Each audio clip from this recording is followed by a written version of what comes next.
Times TV വാർത്തകളിലേക്ക് സ്വാഗതം. പ്രധാന വാർത്തകൾ. സേവാഗ്രാം പദ്ധതി പുനരാരംഭിക്കണമെന്ന ആവശ്യം ശക്തമാവുന്നു.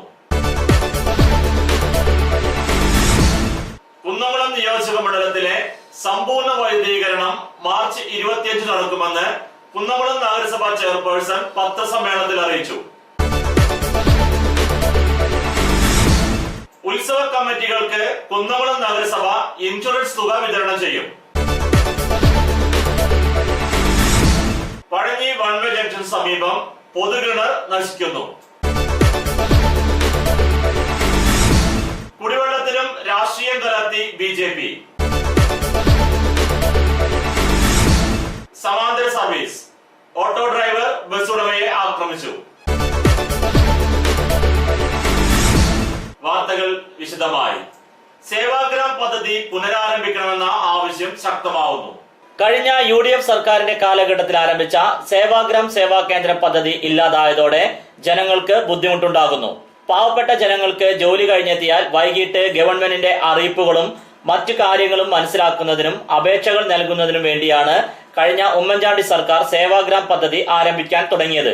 പാവപ്പെട്ട ജനങ്ങൾക്ക് ജോലി കഴിഞ്ഞെത്തിയാൽ വൈകിട്ട് ഗവൺമെന്റിന്റെ അറിയിപ്പുകളും മറ്റു കാര്യങ്ങളും മനസ്സിലാക്കുന്നതിനും അപേക്ഷകൾ നൽകുന്നതിനും വേണ്ടിയാണ് കഴിഞ്ഞ UDF സർക്കാർ സേവാഗ്രാം പദ്ധതി തുടങ്ങിയത്. അംഗനവാടികൾ കേന്ദ്രീകരിച്ചായിരുന്നു ഇവയുടെ പ്രവർത്തനം. എന്നാൽ തുടർന്നു വന്ന LDF സർക്കാർ ഇവ തുടരുന്നതിന് താല്പര്യം കാണിക്കാത്തതിനാൽ ഈ പദ്ധതി പാതി വഴിയിൽ നിലച്ചു. പാവപ്പെട്ടവർക്ക് ഗവൺമെന്റ് നയങ്ങൾ മനസ്സിലാക്കാനും അപേക്ഷാ ഫോമുകൾ കൊടുക്കാനും ഈ സേവാ കേന്ദ്രങ്ങൾ വീണ്ടും ആരംഭിക്കണമെന്നാണ് ജനങ്ങൾ ആവശ്യപ്പെടുന്നത്. കുന്നംകുളം നിയോജക മണ്ഡലത്തിലെ സമ്പൂർണ്ണ വൈദ്യുതീകരണം മാർച്ച് 25 നടക്കുമെന്ന് കുന്നംകുളം നഗരസഭാ ചെയർപേഴ്സൺ പത്രസമ്മേളനത്തിൽ അറിയിച്ചു. കുന്നംകുളം നിയോജക മണ്ഡലം സമ്പൂർണ്ണ വൈദ്യുതീകരണ പ്രഖ്യാപനം മന്ത്രി AC മൊയ്തീൻ നിർവഹിക്കും. 88 ലക്ഷം രൂപ ചെലവഴിച്ച് യുദ്ധകാല അടിസ്ഥാനത്തിലാണ് നിയോജക മണ്ഡലത്തിൽ സമ്പൂർണ്ണ വൈദ്യുതീകരണ പദ്ധതി നടപ്പിലാക്കിയതെന്ന് നഗരസഭാ ചെയർപേഴ്സൺ സീതാ രവീന്ദ്രൻ, മന്ത്രിയുടെ പ്രതിനിധിയായ CPM area secretary TK Vasu എന്നിവർ പത്രസമ്മേളനത്തിൽ അറിയിച്ചു. സമ്പൂർണ്ണ വൈദ്യുതീകരണത്തോടെ ഇന്ത്യയിൽ ആദ്യമായി മുഴുവൻ വീടുകൾക്കും വൈദ്യുതി കണക്ഷൻ നൽകുന്ന സംസ്ഥാനമായി കേരളം മാറുകയാണ്. ഈ പദ്ധതിക്കായി 88 ലക്ഷം രൂപയാണ് ചെലവഴിച്ചത്. 13 കിലോമീറ്റർ LT ലൈനുകളും അനുബന്ധ ഉപകരണങ്ങളും സ്ഥാപിച്ചു. 805 ഉപഭോക്താക്കൾക്ക് കുന്നംകുളം നിയോജകമണ്ഡലത്തിൽ വൈദ്യുതി കണക്ഷൻ നൽകി. ഇതിനായി മന്ത്രി AC മൊയ്തീന്റെ MLA വികസന ഫണ്ടിൽ നിന്നും 25 ലക്ഷം രൂപയും PK ബിജു MPയുടെ പ്രാദേശിക മേഖലാ വികസന ഫണ്ടിൽ നിന്ന് 15 ലക്ഷം രൂപയും അനുവദിച്ചു. ബാക്കി തുകയായ 48 ലക്ഷം രൂപ KSEBയുടെ തനത് ഫണ്ടിൽ നിന്നാണ് ചെലവഴിച്ചത്.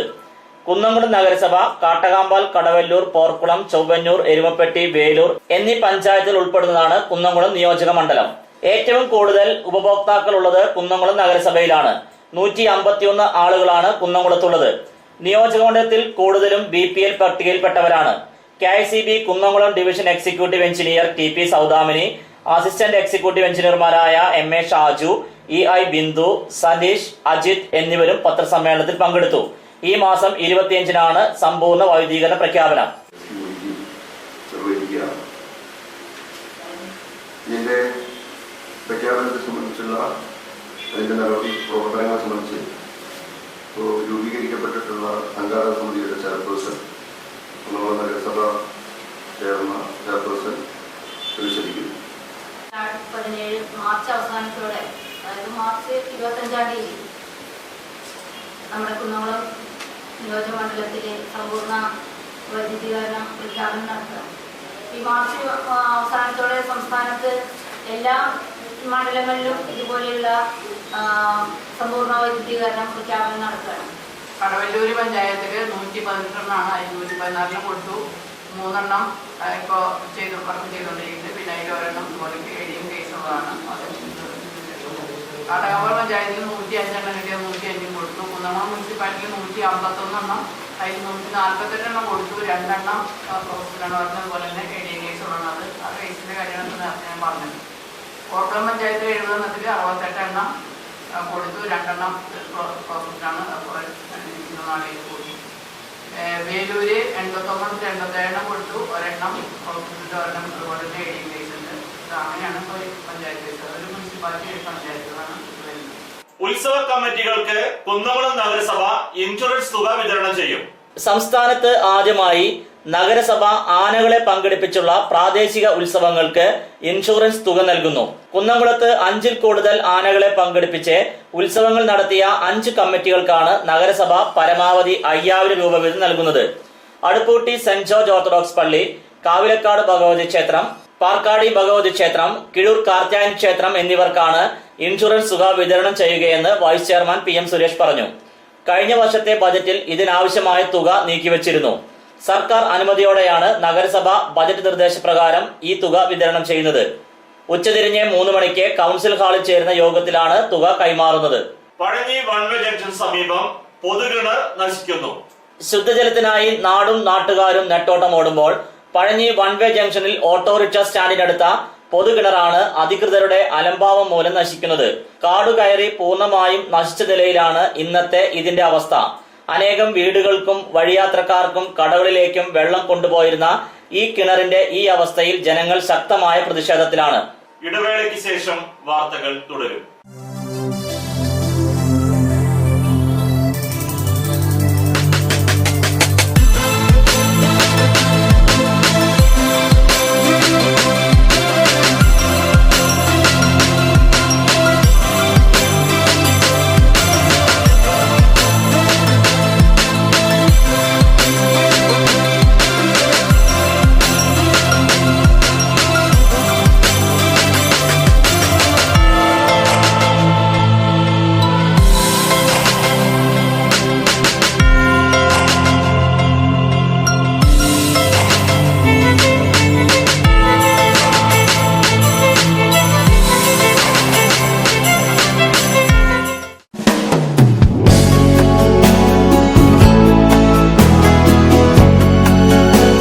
മൂലേപ്പ ടെക്സ്റ്റൈൽസ് വൺവേ ജംഗ്ഷൻ പഴഞ്ഞി.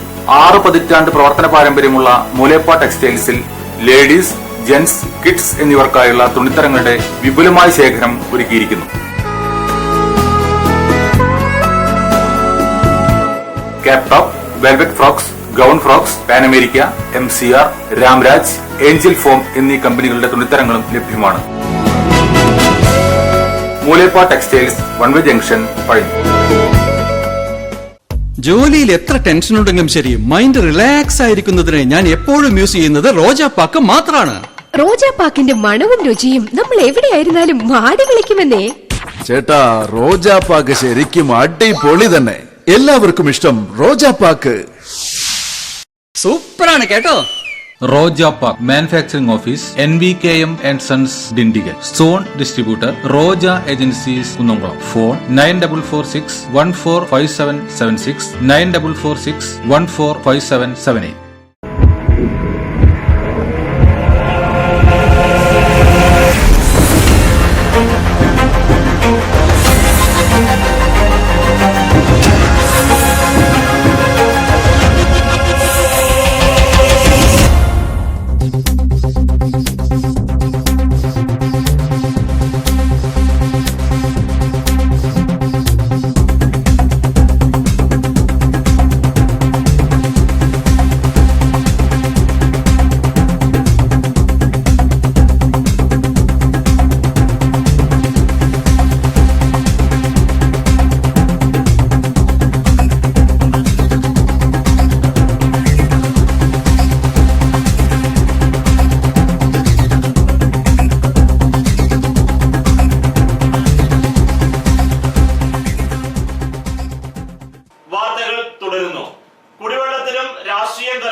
കുടിവെള്ള വിതരണത്തിലും രാഷ്ട്രീയം കലർത്തി BJP കൗൺസിലർമാർ കൗൺസിൽ യോഗത്തിൽ ബഹളമുണ്ടാക്കി പ്രതിഷേധമറിയിച്ചു.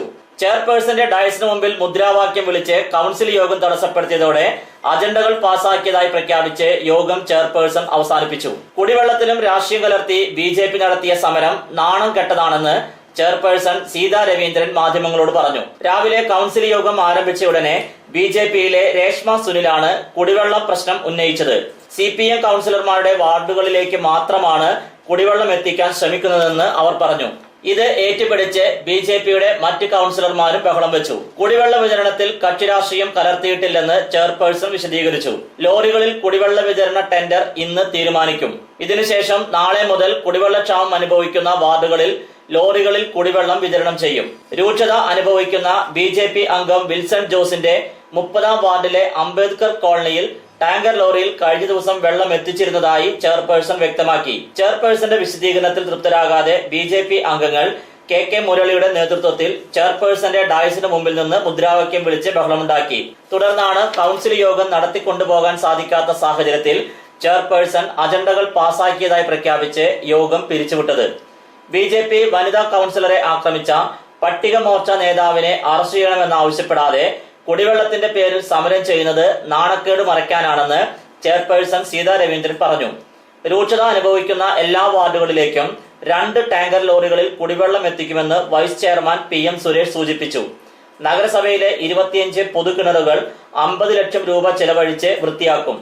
ഈ മാസം 31-ന് ശേഷം ഈ പ്രവർത്തികൾ ആരംഭിക്കും.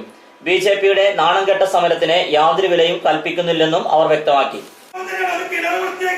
കുടിവെള്ള പദ്ധതി രൂപീകരിക്കണമെന്ന് എസ്റ്റിമേറ്റ് എടുത്ത് പോയിട്ടുണ്ട്. ഇതുവരെ ഒരു പ്രാരംഭ നടപടി പോലും ചെയ്തിട്ടില്ല. അതുപോലെ തന്നെയാണ് ബോർവെൽ നന്നാക്കുന്നതിന് വേണ്ടി ഇവിടെ വെച്ചിട്ടുണ്ടായിരുന്നു. ഒരു ബോർവെൽ പോലും അവിടെ നന്നാക്കിയിട്ടില്ല. ഇങ്ങനെയാണ് പോകുന്നത്. കുടിവെള്ള ക്ഷാമം രൂക്ഷമാണ്. അക്കാര്യത്തിൽ ഒരു സംശയമില്ല.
സ്വകാര്യ ബസ്സുകളുടെ മുമ്പിൽ ഓട്ടോറിക്ഷകൾ സമാന്തര സർവീസ് നടത്തി യാത്രക്കാരെ കയറ്റുന്നതിനെതിരെ വ്യാപക പ്രതിഷേധം നിലനിൽക്കെ കേച്ചേരി ആളൂരിൽ സമാന്തര സർവീസ് നടത്തുന്ന ഓട്ടോറിക്ഷ ഡ്രൈവറെ ചോദ്യം ചെയ്ത ബസ് ഉടമയെ ഓട്ടോ ഡ്രൈവർ ആക്രമിച്ച് കൈവിരൽ കടിച്ചുമുറിച്ചു. പരിക്കേറ്റ തൃശൂർ കേച്ചേരി പാവർട്ടി റൂട്ടിലോടുന്ന ശ്രീ അയ്യപ്പ ബസ് ഉടമ ആളൂർ കാണിയൽ വീട്ടിൽ ബാലൻ മകൻ ലൈജുവിനെ ചൂണ്ടലിലെ സ്വകാര്യ ആശുപത്രിയിൽ പ്രവേശിപ്പിച്ചു. ഉച്ചയ്ക്ക് 12:45-ന് ആളൂർ പോസ്റ്റ് ഓഫീസ് മുന്നിൽ വെച്ചായിരുന്നു സംഭവം. ഉച്ചയ്ക്ക് പാവർട്ടിക്ക് ബസ് കാത്തു നിന്നിരുന്ന യാത്രക്കാരെ കേച്ചേരിയിൽ നിന്ന് ഓട്ടോറിക്ഷയിൽ കയറ്റി കൊണ്ടുപോകുന്നത് ലൈജു കണ്ടിരുന്നു. ഇത് ചോദിച്ചറിഞ്ഞപ്പോൾ ഓട്ടോയിൽ കൊണ്ടുവന്ന യാത്രക്കാരെ തിരികെ കൊണ്ടുപോവുകയാണെന്നായിരുന്നു മറുപടി. സംശയം തോന്നിയ ലൈജു കാറിൽ ഓട്ടോറിക്ഷയെ പിന്തുടർന്നപ്പോൾ കേച്ചേരി ആളൂർ റൂട്ടിൽ പല സ്റ്റോപ്പുകളിൽ നിന്നും ഓട്ടോറിക്ഷയിൽ യാത്രക്കാരെ കയറ്റുന്നതായി കണ്ടെത്തി. സംഭവം മൊബൈൽ ക്യാമറയിൽ പകർത്തുന്നത് കണ്ട ഓട്ടോ ഡ്രൈവർ ആളൂർ പോസ്റ്റ് ഓഫീസിന് മുന്നിൽ വെച്ച് ഓട്ടോറിക്ഷ കാറിന് കുറുകെ നിർത്തിയിട്ട ശേഷം ലൈജുവിനെ മർദ്ദിക്കുകയായിരുന്നു. മർദ്ദനം തടയാൻ ശ്രമിക്കുന്നതിനിടെയാണ് ഓട്ടോ ഡ്രൈവർ ഇടത് കൈ വിരൽ കടിച്ചത്. കഴിഞ്ഞ ദിവസം ഈ വിഷയത്തിൽ ഒരു വിഭാഗം ബസ് ഉടമകൾ സൂചനാ പണിമുടക്ക് നടത്തുവാൻ തീരുമാനിച്ചിരുന്നു. പിന്നീട് കുന്നംകുളം CI, RTO എന്നിവരും ട്രേഡ് യൂണിയൻ ഭാരവാഹികളുമായ ചർച്ചയെ തുടർന്നാണ് സമരം പിൻവലിച്ചത്. വിപണി അടയ്ക്ക പഴയത് 4250 രൂപ മുതൽ 4650 രൂപ വരെ, പുതിയത് 4200 രൂപ മുതൽ 4520 രൂപ വരെ, രണ്ടാം തരം 2750 രൂപ മുതൽ 3375 രൂപ വരെ. പ്രധാന വാർത്തകൾ ഒരിക്കൽ കൂടി. സേവാഗ്രാം പദ്ധതി പുനരാരംഭിക്കണമെന്ന ആവശ്യം ശക്തമാവുന്നു. നിയോജക മണ്ഡലത്തിലെ സമ്പൂർണ്ണ വൈദ്യുതീകരണം മാർച്ച് 25 നടക്കുമെന്ന് കുന്നംകുളം നഗരസഭാ ചെയർപേഴ്സൺ പത്രസമ്മേളനത്തിൽ അറിയിച്ചു. ഉത്സവ കമ്മിറ്റികൾക്ക് കുന്നംകുളം നഗരസഭ ഇൻഷുറൻസ് തുക വിതരണം ചെയ്യും. പഴഞ്ഞി വൺവേ ജംഗ്ഷൻ സമീപം പൊതുകിണർ നശിക്കുന്നു. കുടിവെള്ളത്തിലും രാഷ്ട്രീയം കലർത്തി BJP. സമാന്തര സർവീസ്. ഓട്ടോ ഡ്രൈവർ ബസ് ഉടമയെ ആക്രമിച്ചു. ഇതോടെ ഈ വാർത്താ ബുള്ളറ്റിൻ പൂർണ്ണമാകുന്നു. നന്ദി.